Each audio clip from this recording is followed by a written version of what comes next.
Сәлеметсіздер ме? Мен Балқаш қаласы Абай атындағы нөмір 2 мектеп лицейінің 8 А сынып оқушысы Сайлау Көркем.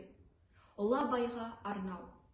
Абай бабам ақындардың пірісің, өлең сөздің патшасы деп ұқтырған, өлмей тұғын сөз қалдырдың тірісің, суреттедің табиғатты құлпырған, әсемпазда болма дедің әрнеге, өнерпазға арқалан деп дем бердің. Ермек үшін жазбаймын деп өлеңді, ғылымға да қолыңды кеш сермедің.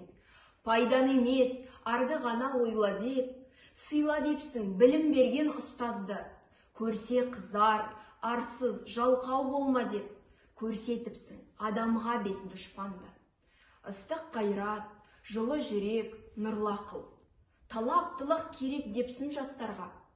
Ғалам торға сеніп алған бұл ғасыр, таңғалады кітапты оқып ашқанға.